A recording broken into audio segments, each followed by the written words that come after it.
İlahi mərhəmətdən ümid kəsməmək. Ey mənim günah törətməkdə, özlərinə zülm etməkdə həddi aşmış bəndələrim. Allahın rəhmətindən ümidsiz olmayın. Allah tövbə etdikdə bütün günahları bağışlayar. Həqiqətən o bağışlayandır, rəhm edəndir. Zümər surəsi 53-cü ayət.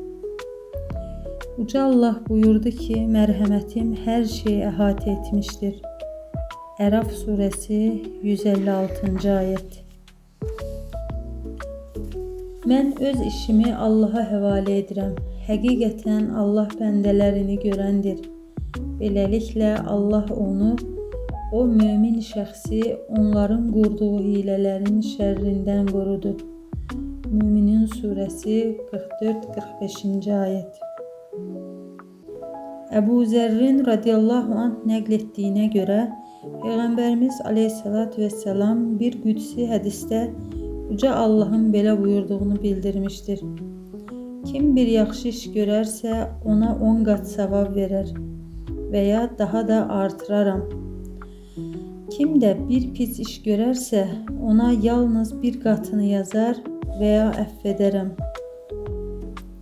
Qulum mənə bir qarış yaxınlaşarsa, mən ona bir arşın yaxınlaşaram. O mənə bir arşın yaxınlaşarsa, mən ona bir qulac yaxınlaşaram. O mənə doğru yeriyə gələrsə, mən ona tərəf yürərək gedərəm və onu mərhəmətimlə əhatə edərəm. Kim mənə şərik qoşmamaq şərti ilə dünya qədər günahla huzuruma gələrsə, mən onu bağışlayaraq qarşılayaram. Həzrəti Ənəs radiyallahu anh nəql edir. Muaz İbn Cəbəli Allah Rəsulünün sallallahu aleyhi və səlləmin arxasınca gedirdi. Resulullah ona 3 dəfə ey Muaz deyə səsləndi. O da hər dəfə buyurun, əmr edin ya Resulullah deyə cavab verdi. Kim səmimi qəlbdən inanaraq 3 dəfə La ilahə illallah Muhammedə Resulullah kəlməsini təkrar və təsdiq edərsə, Allah ona cəhənnəmi haram edər.